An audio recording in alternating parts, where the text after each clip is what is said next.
Good Friday morning, guys. My name is Jerry Miller, and welcome to Real Talk with Keith Smith. Thank you kindly for joining us. A pleasure to connect with you guys through Real Talk and the I Love CVille Network, thanks to the good people at Keller Williams Alliance, the good people at Closure Title and Settlement Company, who have swag on the set right here.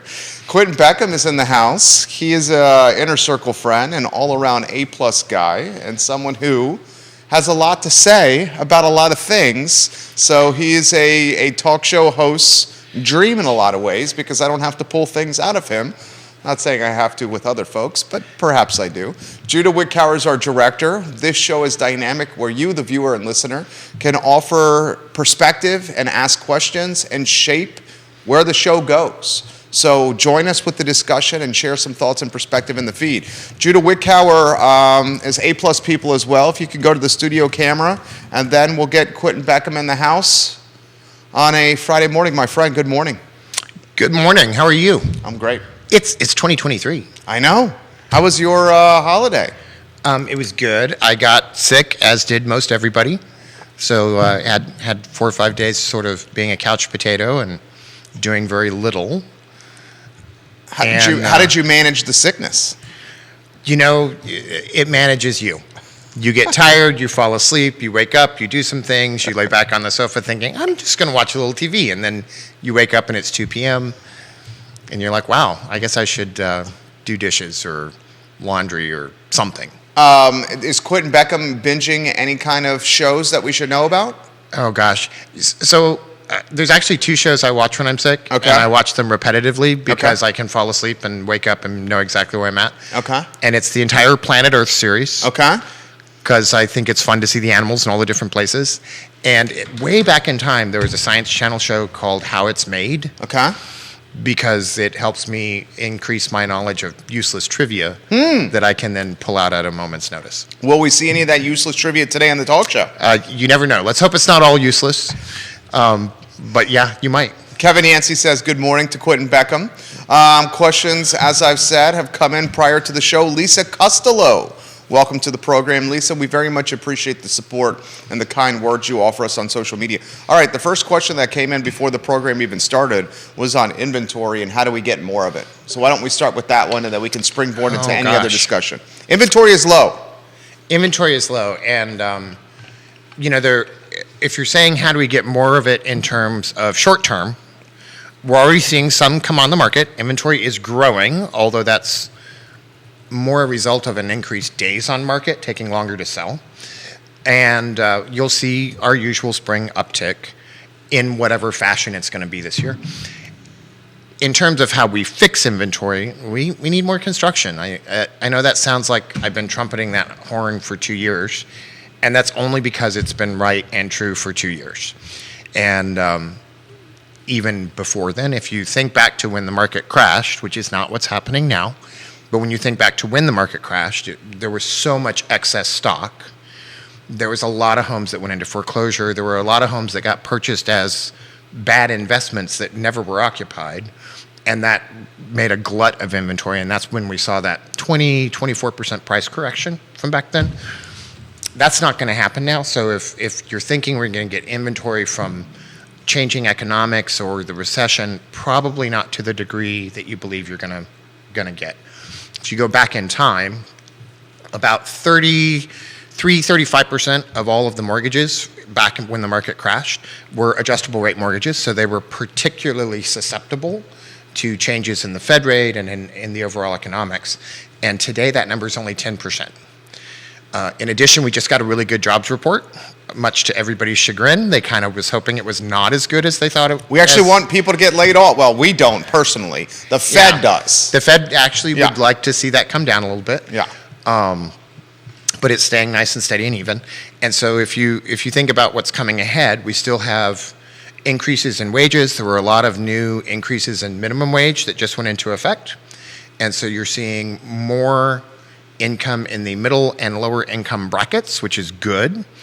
And we're seeing steady job availability. So I think the last time I looked, this number might be a few days old, there were 1.7 jobs available for every person that was looking. So there are jobs out there.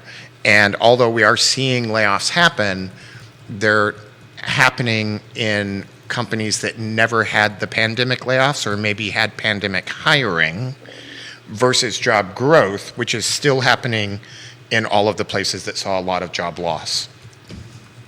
Quinton Beckham, our friend Lee Elberson is watching. That was a great first take.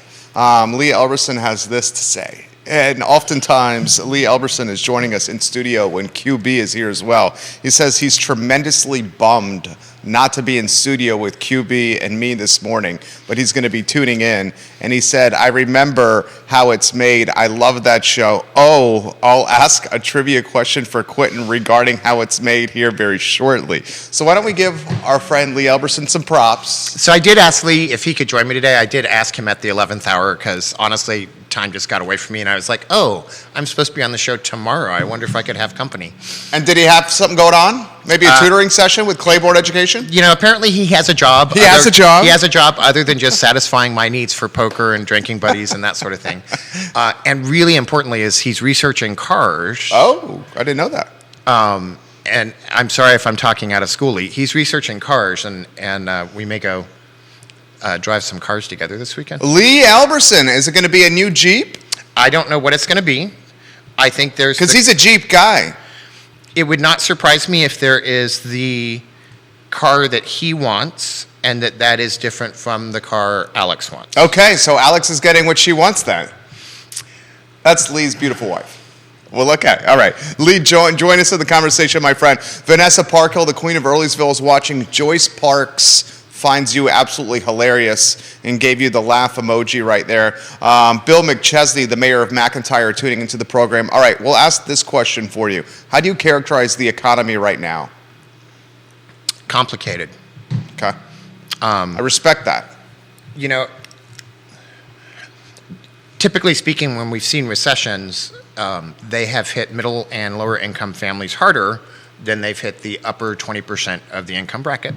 And so what you saw is minimal losses and oftentimes gains in the upper 20%, hence some of the income inequality that we're seeing here, while as the middle 25 and the lower 25 saw the brunt of it. And so far, all of the numbers we're seeing is the opposite. You're getting much more of what they're terming on the news outlets as a rich session, meaning that most of the economic losses are happening in the upper 20-25% of the income brackets, and not so much in that middle 25, lower 25, again, owing to the jobs report that we're just talking about.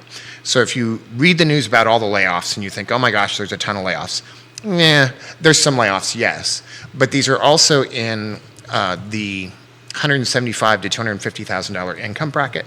So these are professionals at tech companies and mortgage brokers and others that have been traditionally, solidly upper middle class to upper middle class plus, whereas your average working class person is seeing more jobs available for them than they can have. And so we're seeing this hit really the upper brackets. And I don't know that we will see anything dramatic unless it happens from some outside circumstance. Most of the economics feel really solid.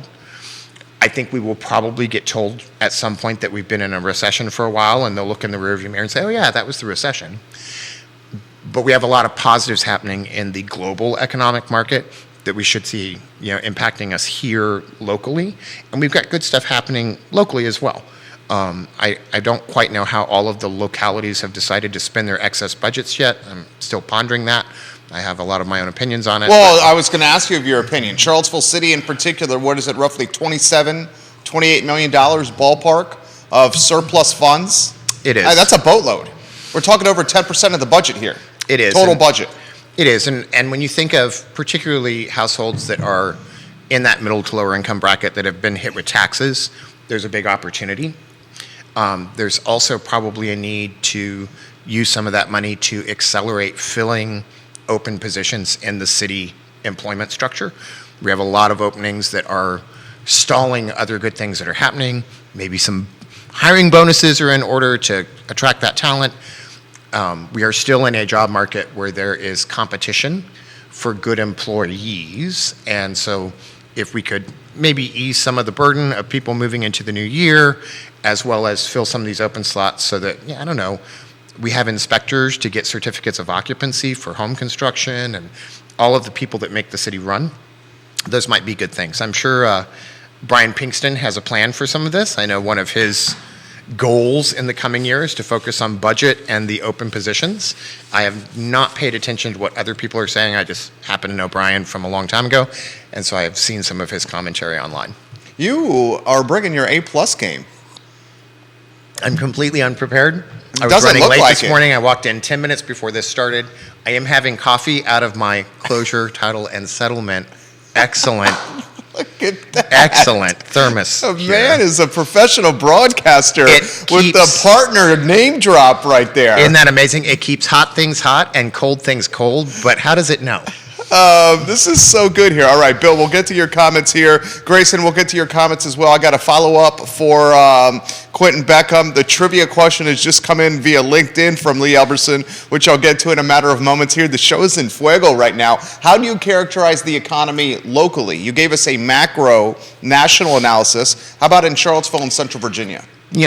We're seeing... Because he owns a lot of companies. Very humbly and very down low and very behind the scenes, this guy is a major player, in a lot of different spaces He of business. exaggerates. How many companies do you own?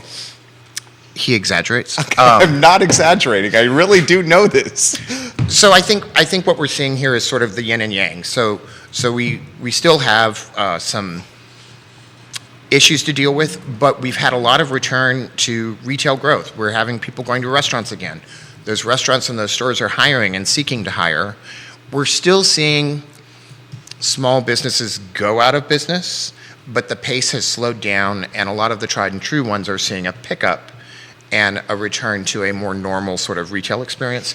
In addition, we're having the same positive employment circumstances where there are more jobs out there than we have employees for, and this is good. We want that middle class bracket to be propped up. You've heard me say it before, and it's still true. 65 to 70% of the American economy, and this includes our local economy, is retail. It's middle class people who can be consumers. If you make $500,000 a year, you still only need so many pairs of jeans. I might buy a really expensive car, but I only buy one. And what we really need is we need all of the middle class to be able to participate in the local economy, in retail and in service industry, and that is what drives all of our economy for taxes and growth and opportunity. Does the restaurant closings concern you? There have been a lot of them. We've always had such an excess per capita of restaurants that although I wish they hadn't closed, it does not surprise me, because we would think of those as being a fragile investment in this town. And honestly, most restaurants don't make it past year number 3 anyway. And we've probably experienced sort of the 20-year sweet spot of having lots of restaurant growth and lots of restaurants available and lots of people using them. And what we're doing now is moving into a more normal environment like other cities have, where you can't have 105 restaurants per capita, per 1,000 people, because that's not enough people to support them. And even though we've moved out of the pandemic restrictions and we do have people going out, there's a lot more, anecdotally, people are being a lot more conservative about how they're spending their money and where they're going. And they settled in and bought homes where they could be at home more, and they're doing that. And that's probably a good thing for most families to do while we figure out what's going to happen in the next quarter to 6 months. Nikki Chambliss, giving you props. Hey, Nikki. Nikki, Happy New Year. Let's see here. You're getting a lot of props from a lot of people. You're getting props as well from Leslie Frazier. Leslie. Stephen, we will get to your comments here in a matter of moments. Before we do, let me get to this one from Grayson. Does Quinton have concern for the folks that purchased far from Charlottesville City, and as Jerry says, the place or epicenter of employment, and the real estate values potentially dropping in the outer county areas? So that's really 3 questions. So the first question is, if you purchased a house that was far away because your job was portable and you could work from home, what are the odds of that changing? And the odds are probably 50-50. The return to office, the return to work movement has gained some speed. Definitely. And people are really feeling that. But there's also a lot of opportunity in small businesses and in larger ones to really realize financial gains by allowing people to continue to work from home. So it's a little bit of a mixed bag, and I think it depends on what job you had, what was the agreement, and how did you move to home work, and what does that work from home look like for you? So there's opportunity for that to change. And if so, and you're too far away, what's that going to look like? The salient piece of that being, is it office 5 days a week, or is it 2 days a week? If you were able to work successfully from home during the pandemic, what's changing now? And is that motivated by your employer, or is that motivated by you? Because there's still every study in the world that says remote work reduces your chance of advancement. So I think it depends on where you're at in that. The second question in that was... I agree with that. The second question in that was, let's suppose they have to move. Are they going to be able to sell their home at an adequate value, or are they going to be underwater? And the vast majority of homes are not underwater. And if they are, they're not underwater by much. So if you think back to people, I think we've got this sort of reflex, and I'm sure Leslie has people around her that could tell me even more about it. We have this sort of reflex from when the market crashed, where within the space of 90 days, people were $35, $45, $85, $100,000 underwater and out of work, and in an adjustable rate mortgage where their payment was going up. We're not seeing that perfect storm of short sale and foreclosure opportunity, because people do have jobs, they're not out of work, they're not in adjustable rate mortgages, and we don't have this enormous crash. So if you're looking at the 90-day data, housing prices on average across the nation, and I don't have it here locally, are down 2 to 4%. 2 to 4% can be a lot if you bought a $500,000 home, but it's still 2 to 4% down based on being 34% higher than it was in 2020. So really there's this sort of bell curve of, did I buy at the top of the market and I'm going to get screwed? That was a really sharp peak, Mount Everest style, when the market crashed, and we're seeing a much gentler bell curve in this. We don't have prices dropping out left and right now. So we've talked about inventory, and we started the show with, how do we get more inventory? Meaning, hey, people really want to buy houses and they don't have any choices. That also means that that's propping up some of the prices. It's giving a strong value to the houses that do come on the market. But because of the reduced buyer activity and the higher mortgage rates, sellers are having to do some negotiating, and there's a lot more seller concession. If you look in the last quarter of data from across the country, 41% of homes that sold had some sort of seller concession. And that is the highest ever, I believe, from the time that data has been tracked. That usually runs somewhere in the 28 to 35% range over the last decade. So it's a lot more sellers that are realizing that to move their home in this market, they have to make it attractive. They have to put some window dressing on it. But they still have a very strong value, because how many homes are on? We're starting to see some of our early markets, it's still winter, but we're seeing some of our early market homes come on in the local area. You're seeing several new listings come on in Charlottesville and around the county.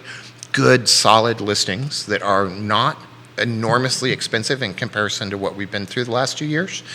And so I think as we go through all of that, there's a lot of opportunity for people that maybe made a pandemic choice to either make that choice continue to be valuable for them, or move that forward in a way that is successful and lets them continue to work where they're employed and maybe move closer. The trick here being, putting your house on the market doesn't mean you have 5 options for what to buy if you're wanting to stay in Central Virginia necessarily.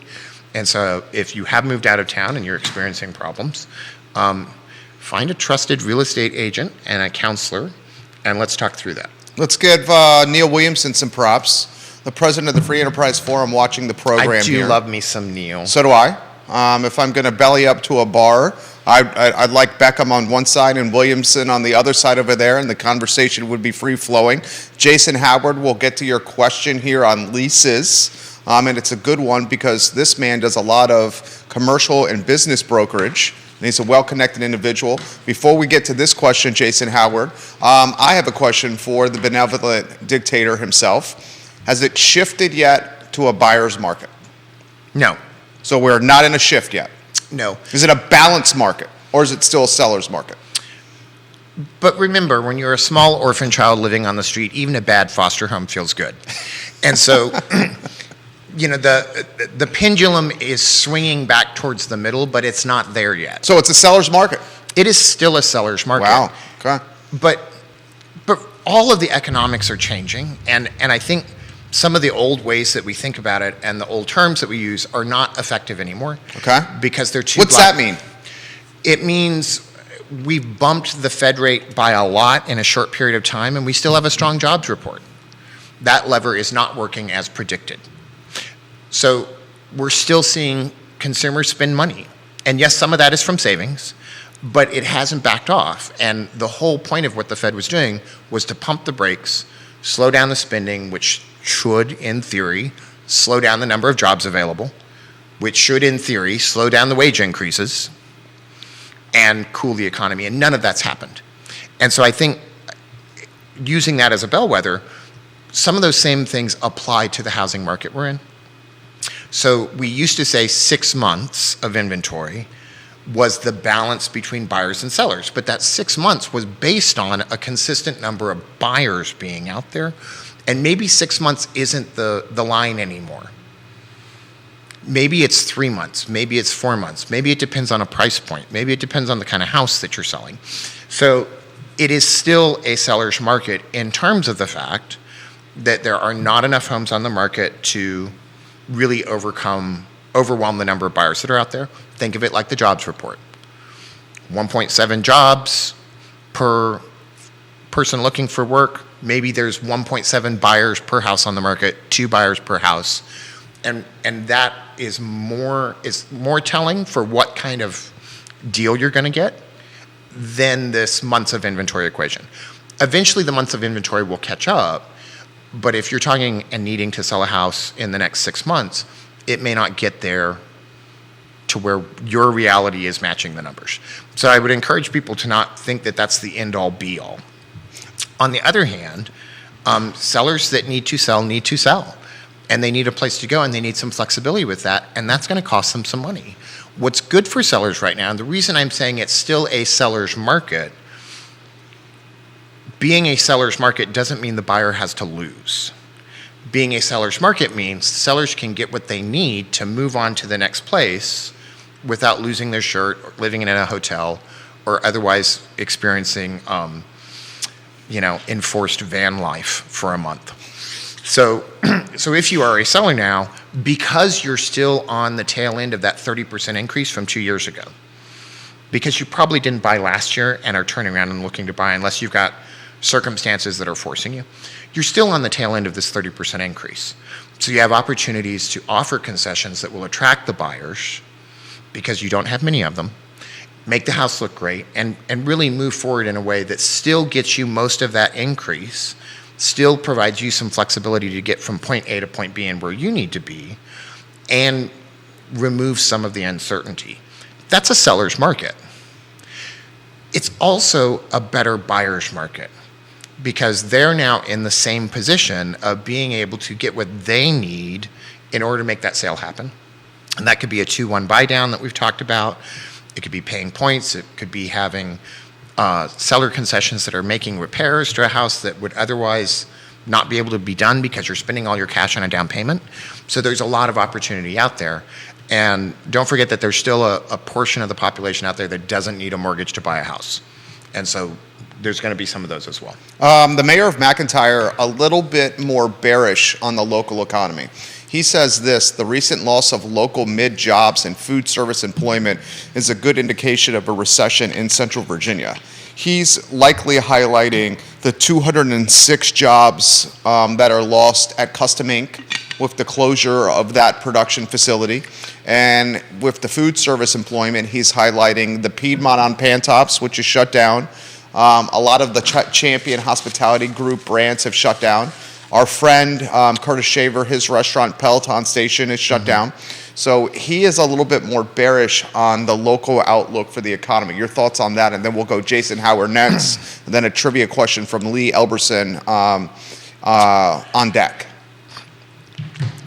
I understand that, and I don't feel like we're suddenly going to be rolling in wealth and tax dollars, but we still have a lower unemployment than the national average in Virginia.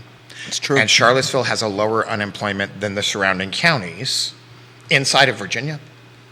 So maybe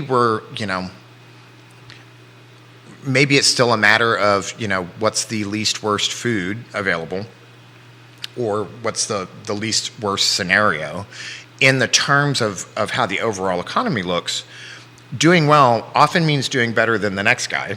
And I still think we're set up to do pretty well in the year to come. There's nothing that seems to have changed. Is there a lot of opportunity for things to go sour? Sure, there is. There's a lot of stuff happening globally that is bad. And there is an opportunity for consumers to really pull back from the service economy that supports a lot of our income. So do I want people to run out and spend a bunch of money and use up their savings? No. You should be conservative, make a budget, live by your budget. Don't overspend, don't overreach, unless you're looking to buy a new car over the weekend, in which case you should totally go do it, Lee. But I don't feel like there's an imminent crash. I think we've been through the worst of it in terms of that. And remember that in terms of job growth, and this is true nationally as well as locally, we're still adding jobs to the service industry, hospitality, retail, all the places that really dramatically lost them when the pandemic happened. So maybe we're just noticing it more, but we're still on an upward trend despite all of those losses that make us really kind of nervous about the state of affairs for those people. Mustache Dan Pettit of Real Estate 3 says, I'm thankful for Quinton Beckham and Sir Dan, Neil Williamson. They constantly keep us up to date with current updates. He also says, good morning. I will get to DP's comments here in a matter of moments. I've promised Jason Howard we will get to his. He says this, and Jason Howard's the king of Rio. Quinton Beckham, do you see more restaurant closures as long-term leases run out and it doesn't make sense to renew with the oversaturation you spoke of, plus a tighter labor market for staff? It is harder to hire staff and it costs more money. And if you look at our commercial space across, we're seeing a lot of price reductions in commercial space because they're having a hard time filling it and there's a lot of vacancy. There are probably restaurateurs and other small businesses that are in commercial leases that don't make sense, where it makes sense for them to either shut down or cut the lease and move, which in the restaurant business is shutting down and coming up somewhere else under a new name. So I think we're going to see more places move around to make the economics work and to take advantage of the positives that we're seeing amongst that. I don't know that for every couple of restaurants I've heard of closing, there's been at least one that is then reopening or being reimagined. But we've had a glut of restaurants for the population that we've had for a long time, and we just may be coming back down to where the rest of the country is. The follow-up question for that on a different Facebook page from Kelsey, what is the future of restaurants, Quinton? What is the future of restaurants? The same thing. Smaller footprint, maybe automated? Oh gosh. Less staff? I hope it's not automated. We go through this a lot in different industries where we're like, what's the future of this? What's the future of real estate? And I'm going to use real estate as an example, because that's what I'm supposed to be talking about, although I seem to talk about everything else. That's why we like you. Has real estate changed versus 30 years ago? Sure it has. We now have listings on this instead of in a big notebook. You now find me on the internet and we can talk on Zoom instead of you coming to the office. So if you think of the days when you came to the office, you wanted the office to look good, you want to be greeted by somebody that was personable with a smile and maybe offered a cup of coffee and taken care of, and we called that customer service. It's still customer service that is connecting realtors and clients today. The fact that where it happens moved doesn't change that fact. So with restaurants, I think you're going to see the same things. A lot of the restaurants that are thriving in place under the traditional model that we think of, with really great service and really great food. And so you're going to need those things. And many of the restaurants that are thriving have the same staff. You walk in and you recognize people and they know your name. And so I love that stuff. Folks that have always had a great model are going to continue, and they're going to be fine. And it's folks that are trying to outlive their price per plate by too far that might be having a problem. So if you go to a restaurant, it's good food, it's good service, odds are they're going to continue. Support them, go out when you can, take your family out, and have a budget and live within your budget. We often worry about this excessively. And the market will determine who survives, and it will do it in Darwinian fashion to meet the needs. I'm curious to see some of the places that we have, some of the retail and commercial spots that we have that have in some ways maybe pushed small businesses out of business because of how they charge and how they lease. I would love to see them chill out on that a bit. And you're saying they're asking too much rent. Is that what you're saying? In short version, yes. Okay. And didn't participate well with clients in the pandemic shutdown. And so there was opportunity for large property owners to help clients through and access federal money, and not everybody did that. And I think we're going to see those people lose space for lease. As more space comes for lease, it should push the price down, and I hope that actually happens. And that will provide opportunity for more of the restaurants to come back. You see commercial rents potentially dropping around here? I think commercial rents are already down in comparison. There's been a lot of space available. It may not always be the space businesses are looking for, but there's quite a bit of commercial space available at really reasonable rates. Find a good commercial agent if you're looking for it. Really make sure it meets your needs, because price per square foot isn't always the overarching question for a commercial lease, but there's more opportunity to be in more spaces than there was a year ago, 2 years ago, 3 years ago. Kevin, Yancey, we'll get to your comments here. I've promised Lee Elberson we'll get to his on LinkedIn. And viewers and listeners, you can shape the discussion by offering your thoughts in the comment section, and we will read it live on air. Lee Elberson, CEO of Claiborne, says, Quinton brings up a salient point. We let ourselves focus on micro trends, and sometimes we lose track of the big picture items like the long-term growth we are seeing. He also wants to get your take on dairy market. That's a very broad question. Could we narrow that down? Lee, I know Lee, and we've had conversations about dairy market in the past, so I'm going to see if I can paraphrase for him, unless, Lee, you want to offer more specifics that you want from Quinton.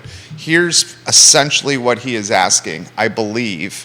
What is your take on the long-term potential of dairy market and the success some of the merchants may be having or may not be having in dairy market? And is dairy market impacting locations like, say, the downtown mall? There's a few questions in that one.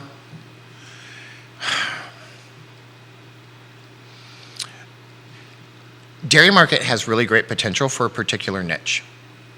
And I'm not so sure that they haven't overestimated that niche. Ooh, what does that mean? So who's most likely to have food and drink at dairy market? Well, I think people like you and I, and or students. Yeah. You know, dairy market gets... It's not cheap. It gets characterized a lot as an upscale food court. I'd say that's a fair description. You can walk Elevated in and food court? There's ice cream, there's a nice bar, there's a variety of places. There's a big restaurant off to the side, and there's some retail. And it just feels less accessible to people than a lot of other places I've seen. So if all of this, if the office space above and behind, if the apartment's behind, if everything fills up where this then becomes easy walking distance and the price points remain reasonable, I think they've got a really good chance to do well.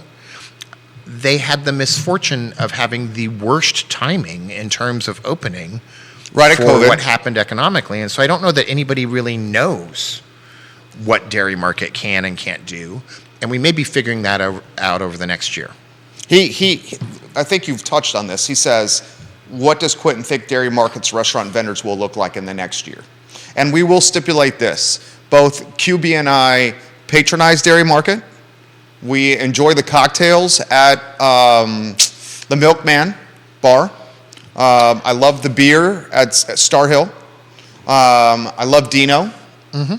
For those that don't know, it is expensive to rent a stall at Dairy Market. It's a lot of money. Yeah. It's a lot of money.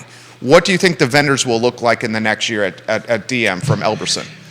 You know, that's hard to say. I think when you look at, I'm trying to think of a good way to say this. When I was in California, one of my favorite teenage restaurants was Wiener Schnitzel. Okay. They had the best chili cheese dogs a teenager could want. And you paid 99 cents for 3 chili cheese dogs, and your expectation of the food quality was mitigated by the 99 cents. This was very different from than if you went to a place in LA like Ruth Chris or Patina or one of the places where it was $150 a plate. Your expectations changed. There is a potential for a mismatch between Dairy Market's rent expectations and the vendors that are in there and their client expectations. So if you are in Dairy Market selling ice cream, what does that scoop of ice cream have to cost to make that price per square foot work out for that vendor so that they stay viable? I think Stonefield has seen some similar issues. We know several restaurants that have struggled there, that have closed, that have switched hands repetitively, because renting commercial space is really just investing in an income per square foot. And if you can't make that income higher than the lease rate, you're screwed. We have a lot of really reasonably priced vendors in there that are doing great food and great service. And they're in a space that, although they're small because they've got the shared space, they're all paying a high per square foot price. 100%. So they need a huge volume of people.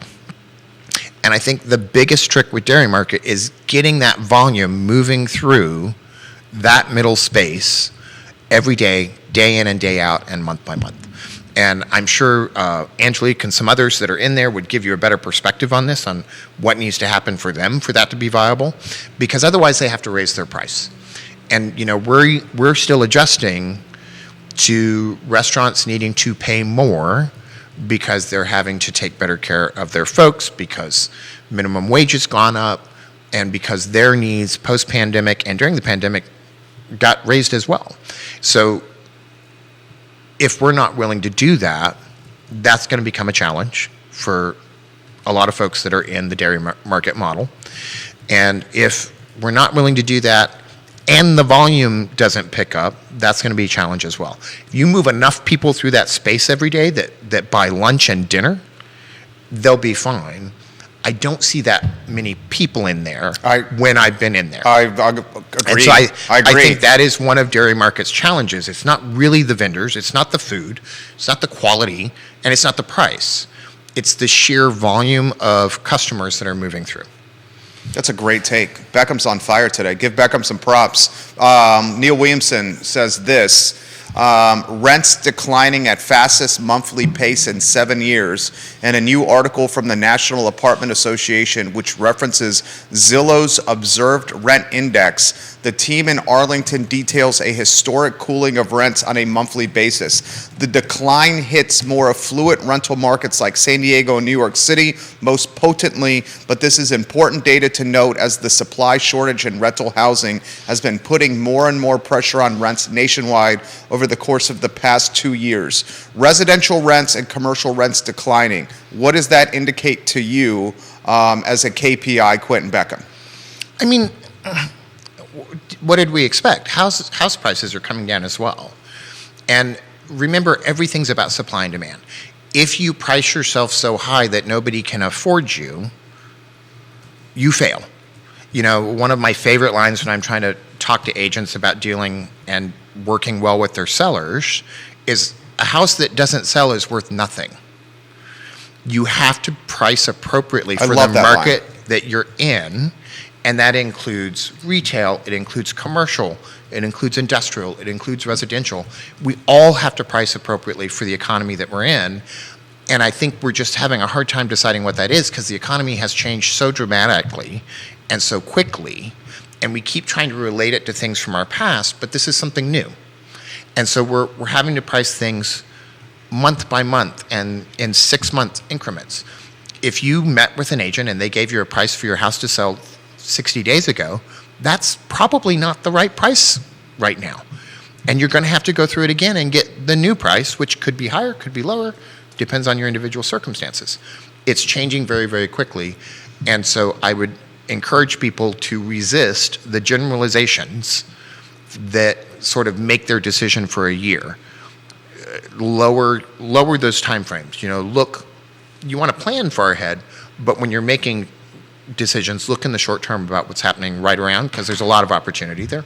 Elena Mangione says props to QB. Oh, in all Elena. Caps. We love Elena Mangione. Meredith Young is watching.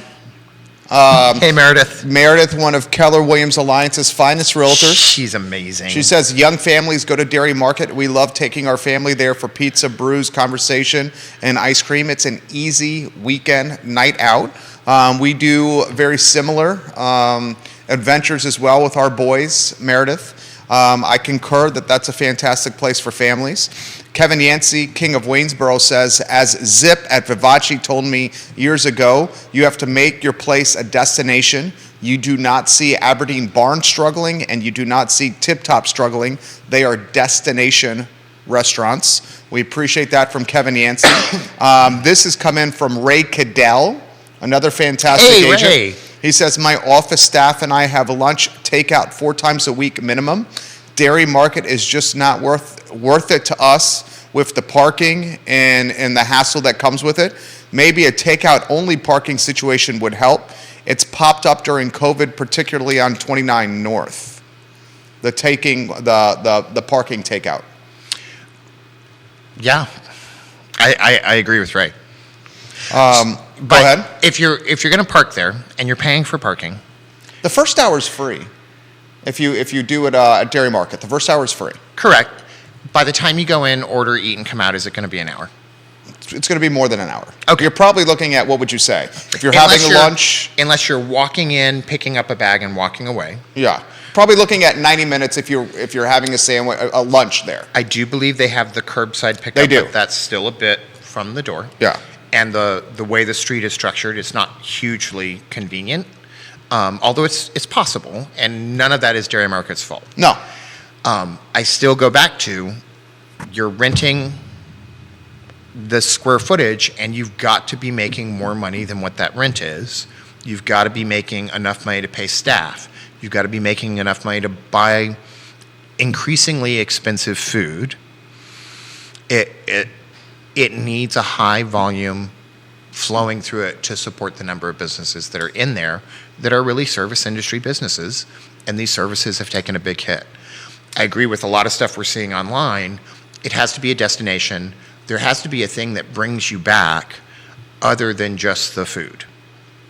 Food can be great, but if you get a bad service experience, the best food in the world won't overcome it. If you get a bad food experience, you might go back again, but you won't overcome that. You really have to do the magic that makes a great service experience in a place that feels comfortable, that you recognize, where people know you, that also has good service. He's on fire today. And Elena's giving you some props as well, Judah Wickower. Thank you. Elena Mangione, you and Bert are just A-plus people. I love when you watch the program. I love them as well. Bill McChesney says, I noticed one of the Dairy Market vendors is selling their food trailer. That's a reference to Angelique. Angelique is selling her food trailer now. I noticed that on Facebook as well. Neil says, this is a great question for Quinton. Restaurants are a great topic for Quinton because Quinton enjoys restaurants quite a bit. Katie Pearl, I'll get to your question here in a matter of moments. Neil Williamson, the king of content, says this. What is QB? I love that you're just known as QB now. What is QB's take on the Piedmont closing on Pantops? Is that location jinxed? He asks. Did you hear about the closing? Yeah. I would ask people that live around Pantops I live in that question area. Yeah. because You don't go that way. not often. No. Yeah. No, it's I will go past it, but it feels like a lot of the people that are local to the restaurants there don't support those restaurants. They drive elsewhere.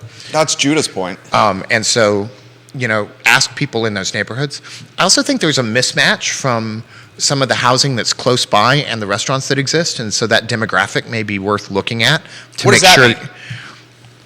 So the restaurants are two things. A really successful restaurant, like a lot of service industries, is two things. One, it's a destination. I want to feel good about going there. We talk all the time about when you put a home on the market, I want the curb appeal, the front door and the porch to be amazing. I don't want a crappy door handle. I don't want people to struggle to get the key in and unlock the door, because the minute you walk in, that first blush is starting to define your whole experience. Definitely. So if it's hard to park, if I'm walking 40 feet uncovered in rain and cold, Yep. if I'm walking up steps that have not been properly salted and had the ice removed, if I'm struggling to get through a door, these all begin to affect my entire experience in the destination of the restaurant. So there's got to be some sort of matchup to that entire thing. If you think of good service experiences, it's helping somebody live in a story where they already know the ending. Ooh, well said. The reason everybody hated Game of Thrones is it wasn't the ending they wanted. We wanted it to live out our own personal fantasies. If you are telling a story in a service experience where people don't get the ending that they're expected, and it's not even about whether that's reasonable or not. When you walk into a restaurant that you really enjoy, it's because you know what's going to happen when you walk in. You know the faces and the names. Aberdeen Barn was brought up, and I love Angela, and I love the staff there. I love Angela, I walk too. in, and I know exactly what to expect, and they know me, and they take good care of me, and it ends up how I expected. We don't want surprises. When I go to Tavola, same thing. Matchbox, same thing. If you look at people that do restaurants a lot over and over and over, they sit at the same tables. They sit in the same spots. They have their favorite dish, and they try to try new things, but they go back to their favorite dish. You're creating a whole story around this experience, and you have to have great service, and you have to have great food, but you also have to have an ending that everybody expects. And so anytime you deviate from that story, whether it's bad parking, whether it's parking you pay for, whether it's a delay, you start to lose clientele. I think the issue in Pantops has been a mismatch between the story that the clientele are expecting and the one that they're actually getting. Dude's on fire today. Katie Pearl, KTP, the queen of... I love Katie. Oh, KTP's the best, the queen of Whitehall. She's got a moniker. She says, I agree that the process of driving there, parking, and getting the strollers out of the car at Dairy Market and walking in just feels like a little bit of a hassle unless I literally have nothing else to do that day. That's KTP. This comment's come in, and this is an interesting one. Does Quinton expect the number of active real estate agents in the Charlottesville, Albemarle area to increase or decrease in 2023? Oh, that's an easy one. I think it's going to go down.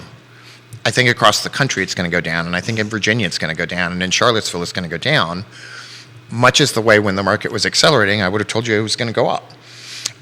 It's just a very common economic dynamic that the number of licensed realtors expands and contracts to match the market. We're seeing the number of sales go down. I don't think that means it's a crash, but we've been living in this really accelerated market where we've attracted a lot of people in, and not everybody's going to continue because it doesn't work for them. And that's okay. That's what's supposed to happen. So I would expect the number of agents to go down. And I would also tell you, don't expect it to be the agent that's been in it for 10 or 20 years. You know, these are usually newcomers. We'll have some retirements, folks that have retired. Ginger Slavic just retired. Love Ginger. Gonna miss her. She retired, moved down south. I have an open invite to go visit her in Florida, and I might take her up on it. But the folks that have been in it for a long time have every opportunity to continue to be in it because, again, it's about that story and that service experience and who's going to come back to them. Very well said. A lot has come in. We're trying to get to as many here as possible, guys. Bay Runner, we'll get to your comment here very shortly. Ray Cadell says the Thai Noodle House on Commonwealth Drive is a lot easier than Chim Street and DM or even Chim at 5th Street. So that's where we go. Same owners, of course. The Thai Noodle House is the one behind Stonefield, and it's absolutely fantastic. I completely agree with him there. This question's come in, and I think I know the answer to this. Can we expect new construction to finally happen, Quinton Beckham, this coming year or early into 2024? Oh, gosh. So Neil wrote a really great article that was published in the Daily Progress, I think. It was an Neil, op-ed. Yeah. About local government leadership trying to plan in the real world as opposed to the pretend world. And,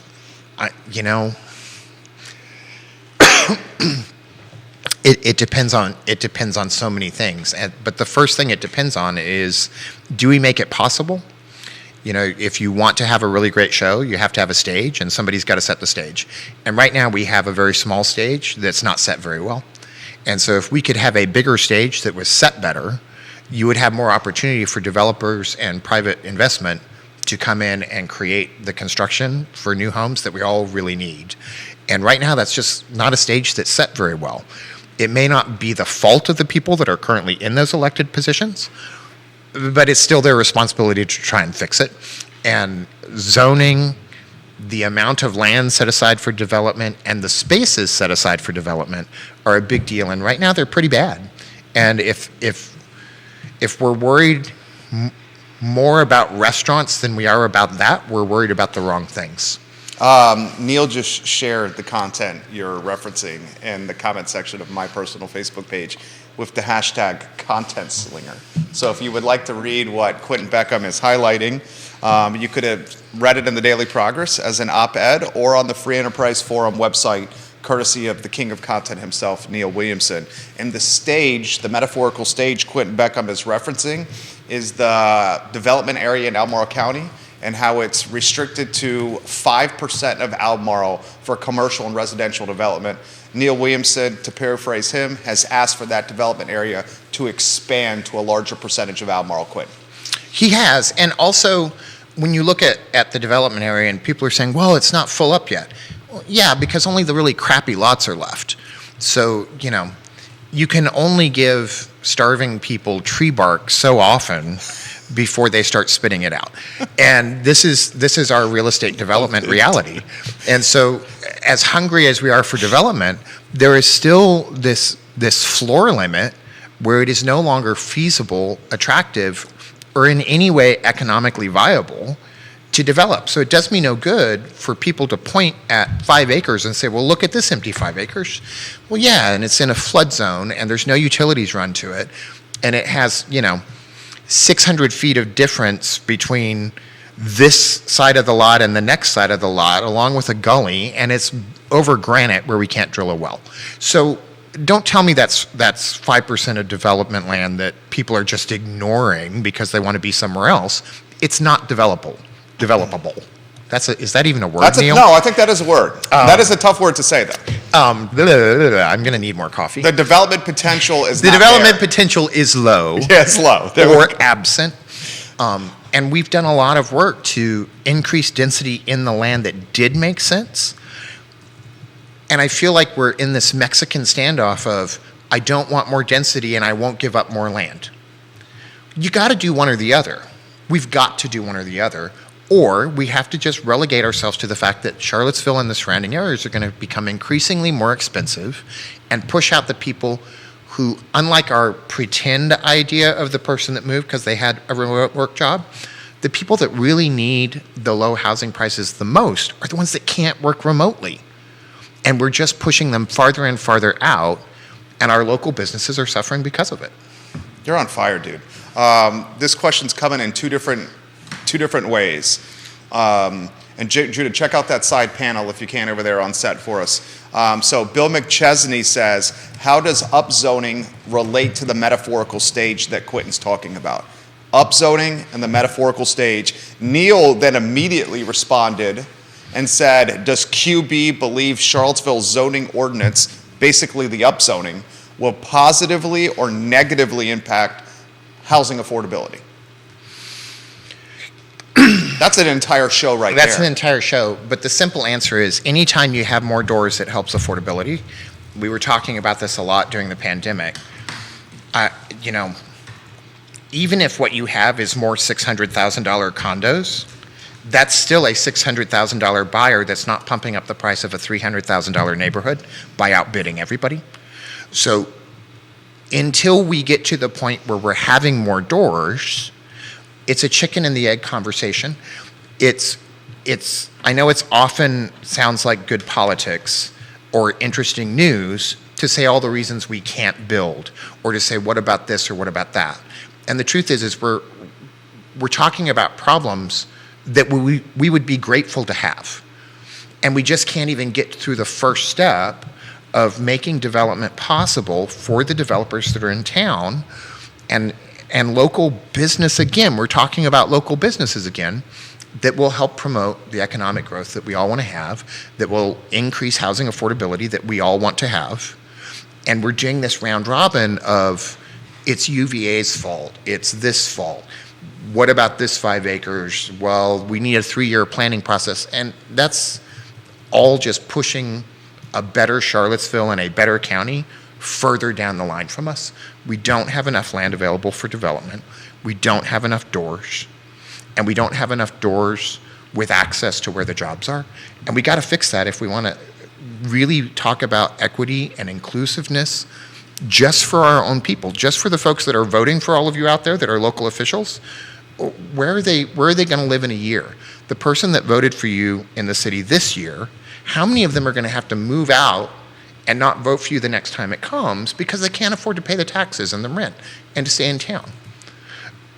We have to take care of those folks, and they're not those folks, they're our folks. Do we think, I'll play devil's advocate with you for the sake of a talk show, and this is something... I'm going to grab a bottle of water. Please. But I'm listening. Please, absolutely. Kevin, we'll get to your questions here. There's a lot of comments coming in here. We're trying to get to as many as possible.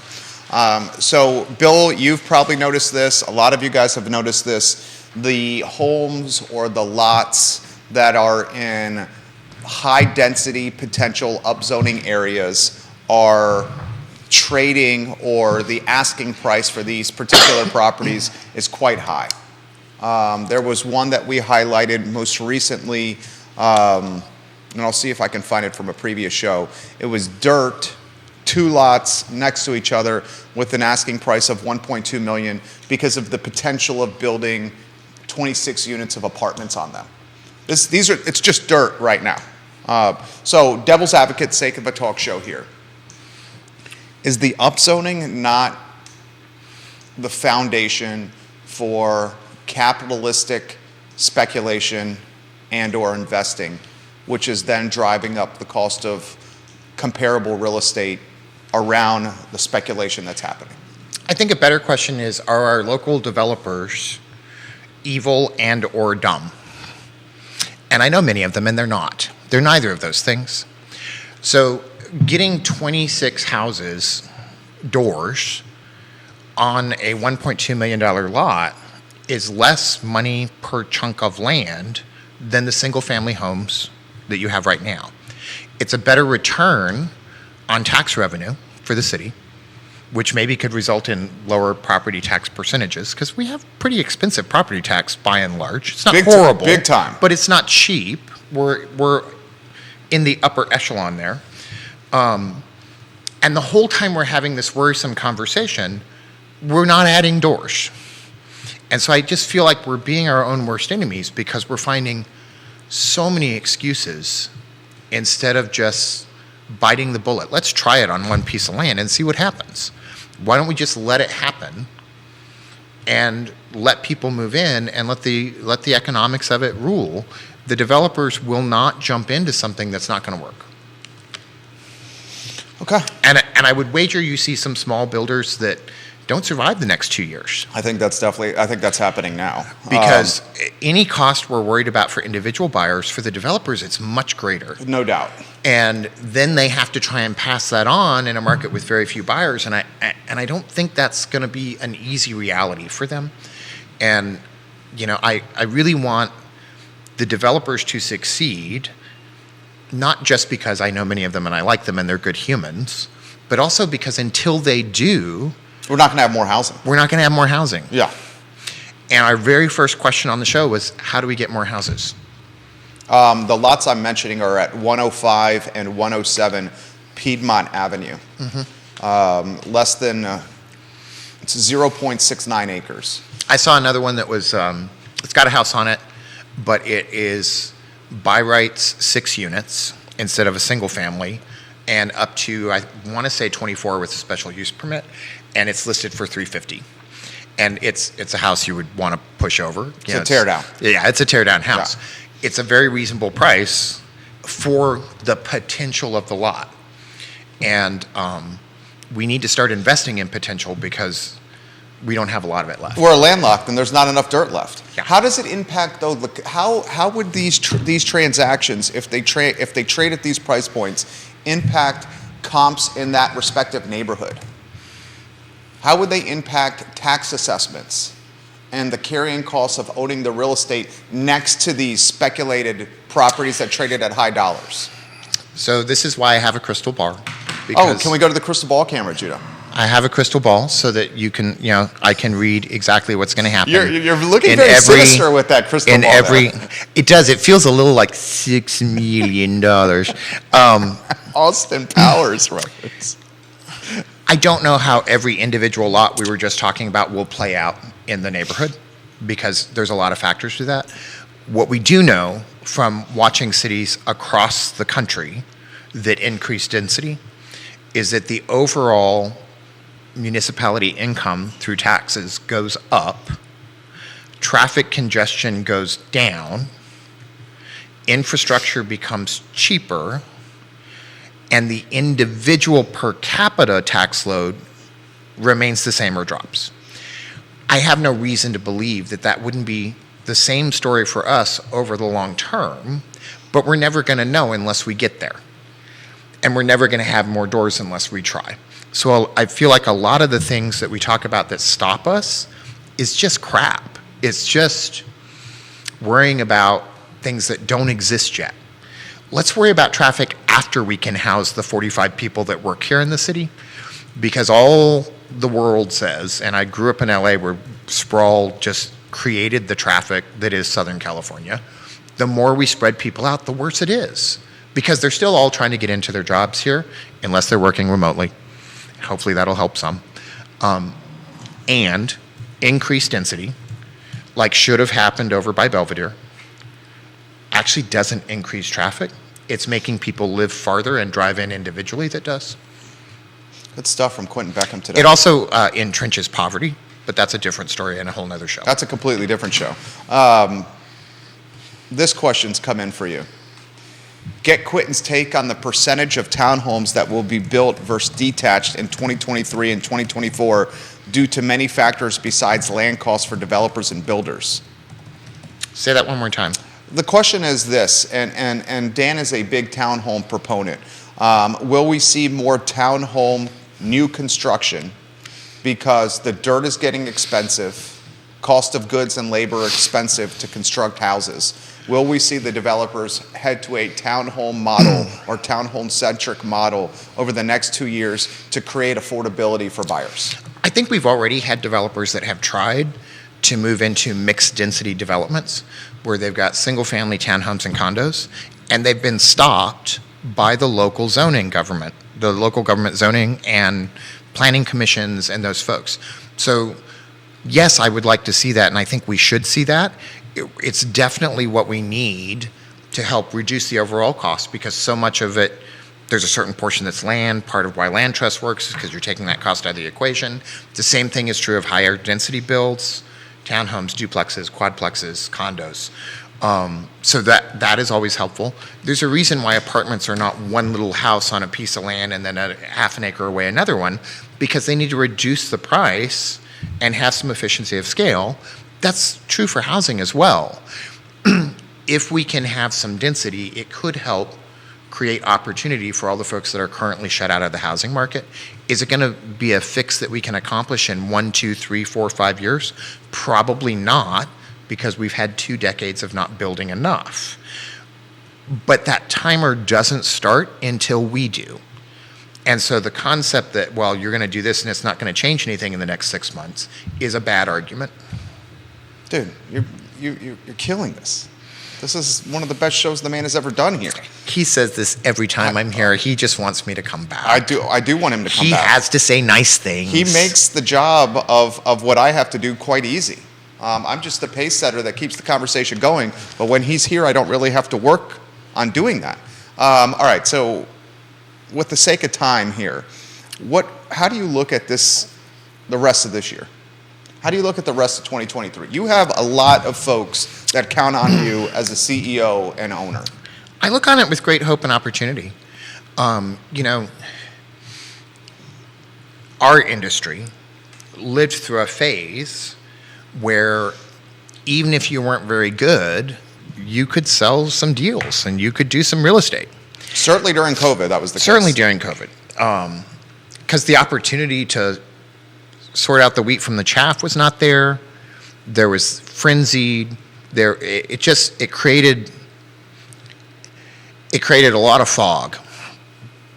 That fog is lifting, and we're going to be left with really smart, very service-oriented, very committed to their client, realtors and real estate agents and brokers and brokerages.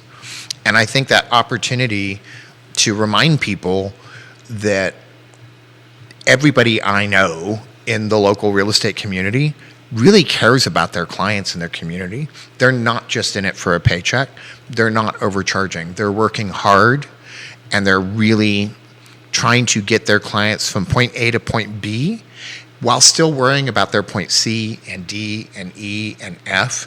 And I welcome the opportunity for those people to really shine because there's plenty of business for them. There you go. My friend, weekend plans? Oh, gosh. Hopefully car hunting with Lee Elberson. Okay. Maybe watching some How It's Made, because now that I'm thinking about it. I got a trivia question for How It's Made that he posted in the feed. Thank you for bringing that back up to me. Lee, I promised you I would relay the trivia question to him. Oh, now and I'm afraid. have it right here. This is, I think, a challenging one. Where's that trivia question, Lee? Let me see if I can find it. Mainly, I'm looking towards the new year with lots of hope. Things are nowhere near as bad as they could have been. And we are moving forward in ways that are positive, where it doesn't feel like all the burden is being put on people that were already up against a wall anyway. That's something to cheer about. Well, how about this question as I find that question? And Lee, if you're still watching, put that back in the feed for me if you can. This question's come in from Thomas. What is the more fragile industry, the mortgage business or the real estate business right now? I will add, these are very close to being one and the same here.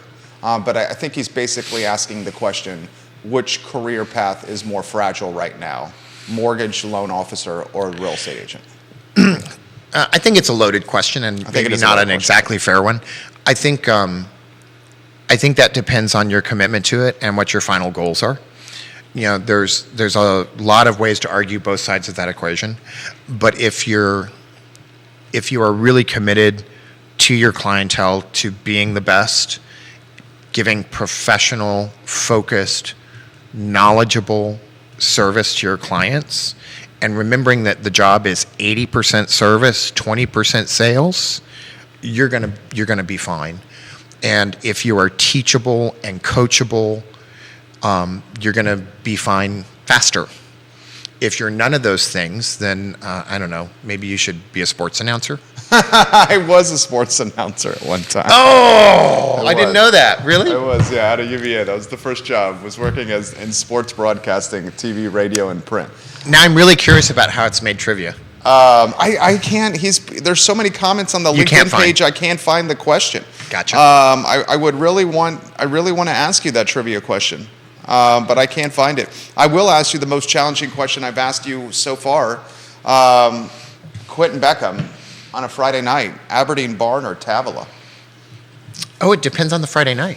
You going to play this one safe? Because I know you like both restaurants. It also depends on if I have to start pre-5 p.m. or after. Pre-5 p.m. I end up at Aberdeen. At the barn.